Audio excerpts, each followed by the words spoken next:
capital what? Capital gains. So capital gains, you buy a property, maybe you put a little money into it, you immediately turn around and sell it, and your profit is called capital gains. Now, when you're looking at capital gains, your house, if you sell your house, you make a profit on your residence. That's also capital gains. There's not a whole lot of analysis that goes along with capital gains. Yes, there's definitely things you need to know. You need to do your research. There's a lot you need to find out about. But there's not a lot of number analysis because you're not going to necessarily hold this for the long term. All right? So that's the capital gains. If you're buying stocks, a lot of times you buy a stock low, you sell it high. That's capital gains. All right? So that's not what we're going to talk about today. We're going to talk about, and for those of you who have read Rich Dad Poor Dad know this well, one day I was driving in my car, and Robert called up and he said, Kim, what are you passionate about? And I'm like, Robert, it's 2 o'clock in the afternoon. You're calling and asking what I'm passionate about. He goes, yeah, I gotta know. What are you passionate about? And I thought about it for a minute, and I said 2 words.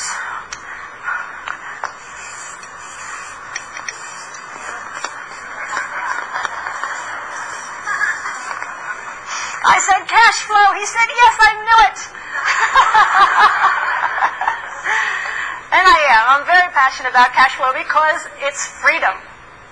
Now, what cash flow is, basically, if you're buying a property, you get your rent. Maybe it's a single family, maybe it's an apartment building, you collect your rent, you pay all your expenses, you pay your loan or your mortgage, and at the end of the month you have a cash flow. Might be positive, could be negative. Do we want negative cash flow properties? No, we're looking for positive cash flow properties. We're looking for properties that every month you will be getting a positive cash flow, and again, ultimately leads to your freedom because then you no longer have to work because your money is working for you. So today we're going to be talking about cash flow properties. Any questions on that? Is everybody clear on the difference between capital gains and cash flow? Everybody clear? Anybody not clear? Okay, great. So that's the type of property we're going to talk about. That's what we're going to analyze. And now we're going to start getting into a little bit of the analysis. I'm going to break it down, make it really simple. It's going to be very simplified. Some of this might sound too simple. But for those of you who have bought the product and are watching this on video, there's actually on the program, there is a more detailed analysis that you can study as well. But the key points here that I'm going to point out, I think there'll be some very fine distinctions that you'll be making.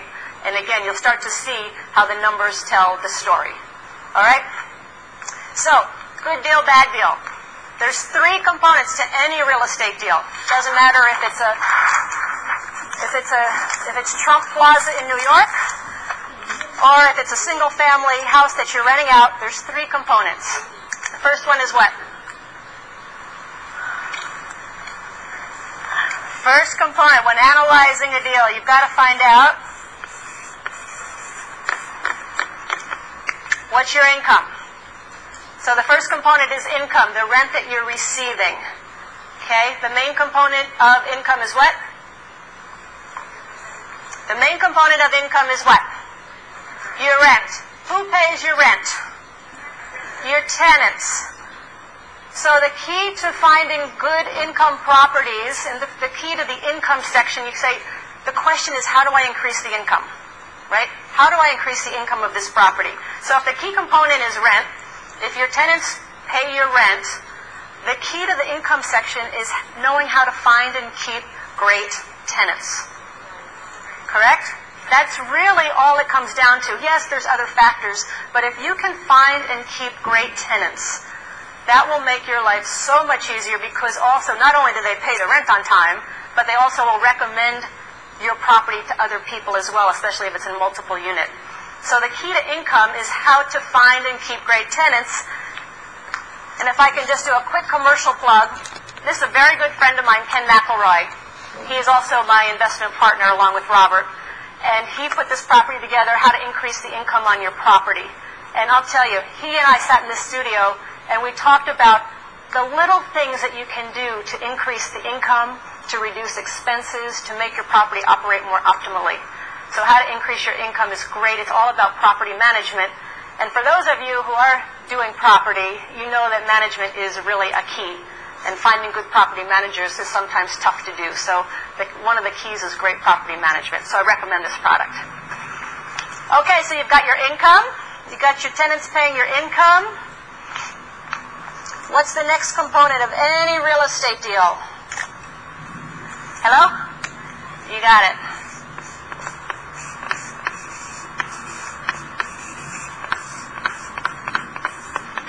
Expenses.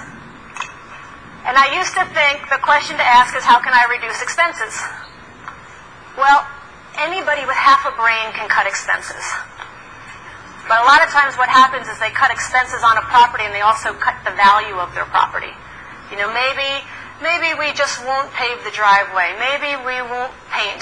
Maybe we'll cut down on the landscape, and all of a sudden the property doesn't look so good and people don't want to come to the property. They don't want to live at the property. So it's not how do I cut expenses. The question is, how do I spend money most effectively to increase the value of my property? Got it? I'll give you an example. We have a property and we wanted to put a lot of trees in. It was a little bit stark, and in Phoenix it can look very dry if there's not a lot of green and foliage. So we wanted to put a lot of trees in, and our property manager says, no, that'll increase your water supply, that'll increase your water bill. Your water bill's going to go through the roof. I'm like, let's give it a shot. So we planted all these trees.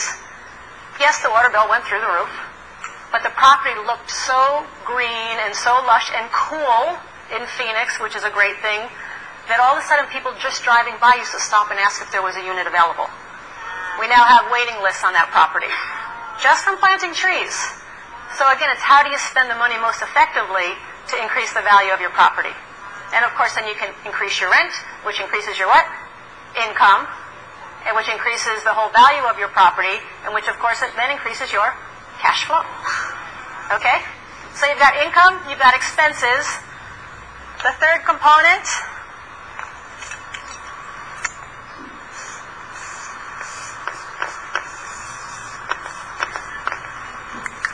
is your debt or your financing. And the very simple question is, how can I arrange for the best financing terms for my property?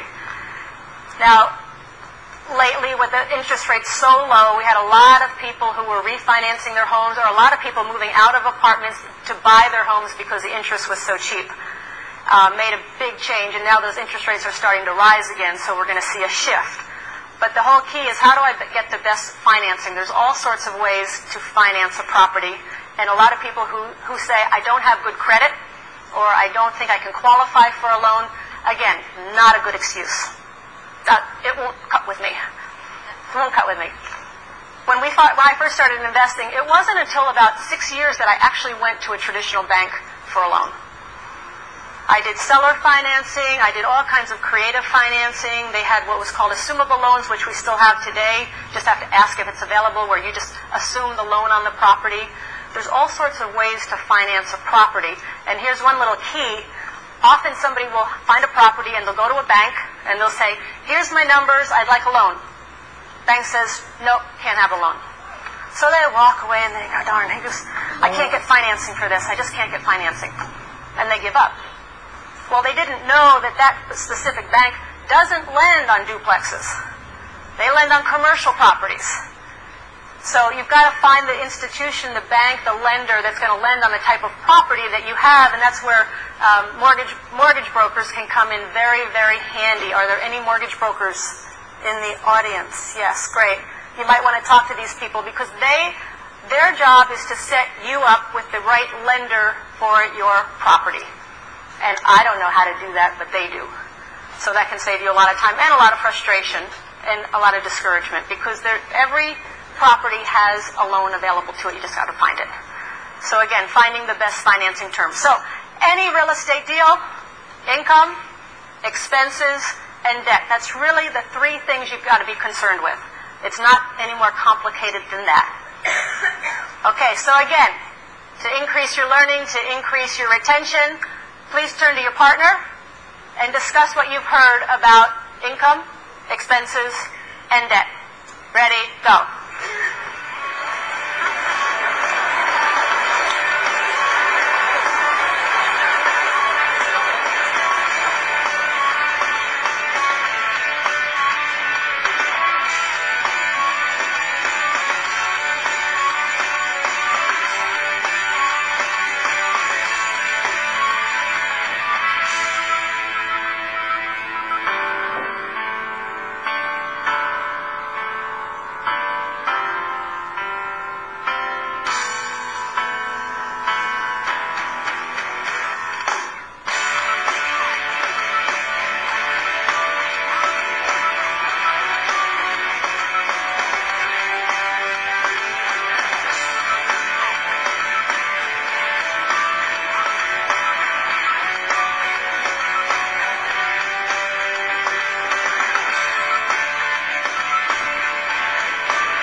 And begin finishing up.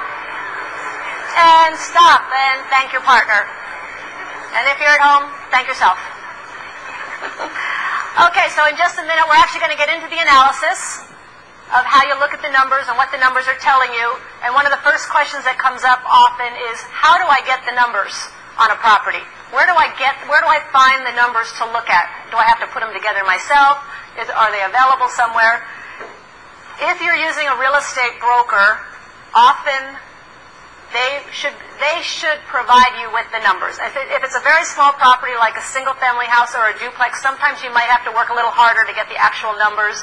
Usually the seller, the owner, will provide those for you. If it's a larger property, if it's a threeplex, fourplex, the broker's job is to provide you with the information, provide you with the numbers, so that you can determine if it's a property you want to pursue or not. So there is a sheet called a pro forma. And here's the trick on pro formas. Are there any real estate brokers in this audience? Okay, don't take this personally.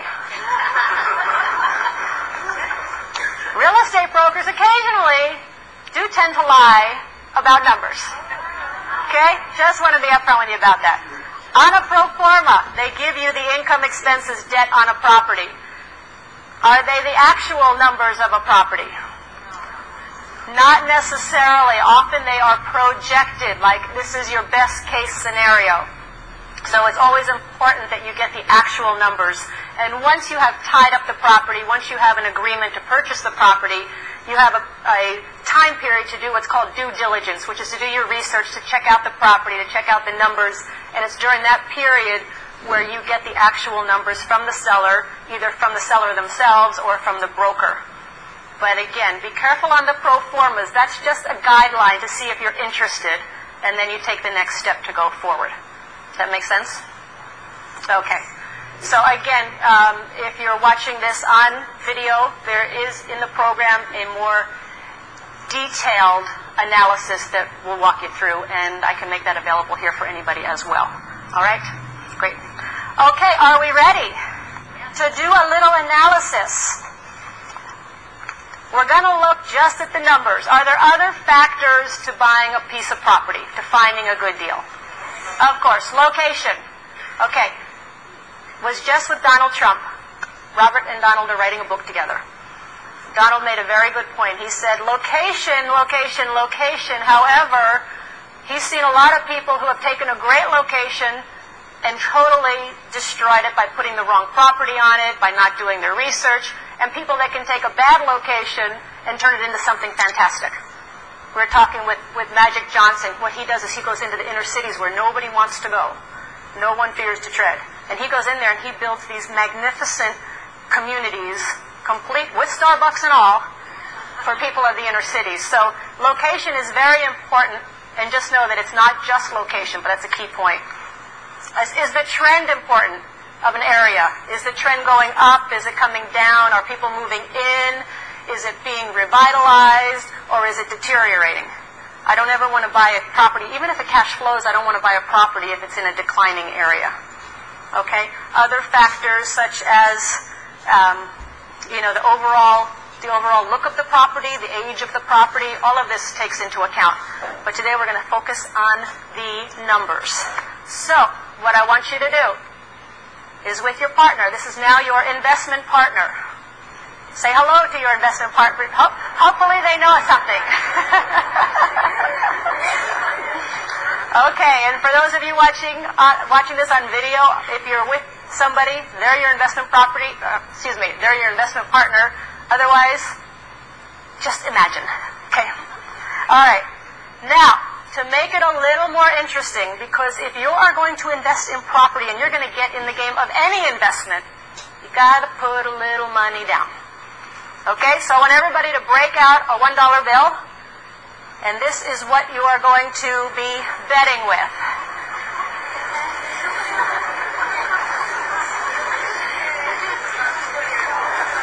And if you're saying, I don't want to put up $1, I don't want to risk $1, this is not the game for you. You've got to get in the game.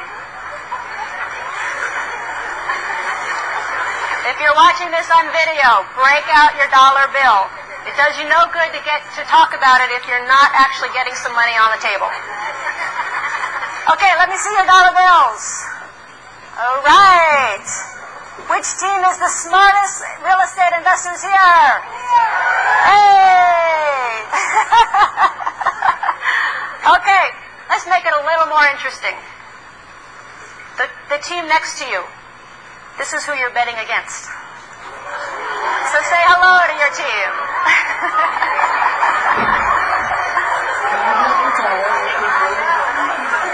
Okay, grab your partner's hand, hold it in the air. Who's the winning team? Right. Okay, great. What we're going to do is I'm going to show you two properties. One's a 10-unit apartment building, one's a 12-unit apartment building. We're going to break it down into income, expenses, and financing. Okay, and based on the numbers I show you, you are going to determine which property it is you would want to pursue further. All right? So we're going to find out who the smart investors are. Okay, so what's the first component of any real estate deal? Income. All right, put up the first analysis for income. Okay, property number one, property number two. Take a couple minutes with your partner, determine just based on those numbers alone which property you would want to pursue. Ready, go.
And begin finishing up. And stop. Okay, let me see those dollar bills again. Who's the winning team? Okay, which team thought property number one was the property they want to pursue? Show of hands. Okay, good. And which teams chose property number two? All right. Pretty even split. Okay, in the income, what obviously stands out? Vacancy. Vacancy. How many teams did not choose property number two because of the high vacancy? Okay. How might a high vacancy work in your favor? Quick turnaround. Okay. Here's a key. Very, very correct. Here's a key. One of the things we like to do when it comes to property is find a property with a problem and fix the problem. If you can find a property with a problem and you can fix a problem, what does that do to the value of your property? Raises it. What does it do to your income? Raises it. What does it do to your cash flow? Raises it. So if you look at this 30% vacancy, if you can fix that problem, if you can lower that vacancy rate, the value of your property goes up, the income goes up, and the cash flow goes up. Now, can you fix every problem? No. You've got to know what problems you can fix and what problems you cannot fix. But if you can, that's what we always look for. Often it's properties that are mismanaged, and you bring in a good management team to turn it around, again, increases everything on that property. A low vacancy rate of 2%, what could that indicate?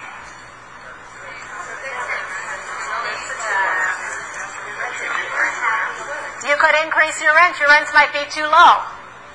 So maybe there's an opportunity there to raise your rents to be more competitive, which of course increases your income, increases your cash flow.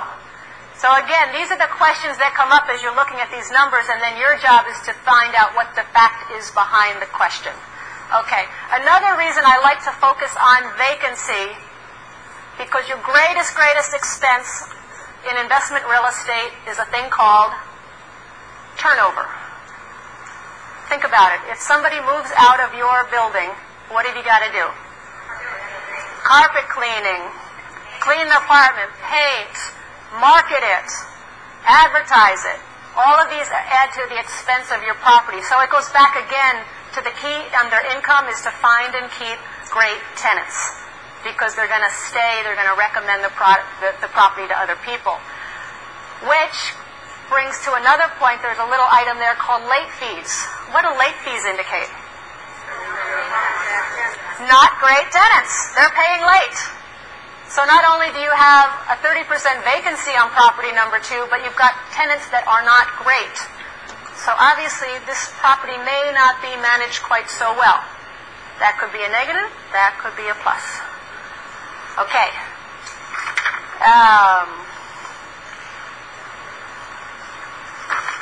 I think that's about it for income. Okay? So again, what it does is you look at these numbers, and I've only highlighted a few because there's just some key points that I really want to point out when it comes to the income section. But it starts to raise questions in your mind to figure out how this property really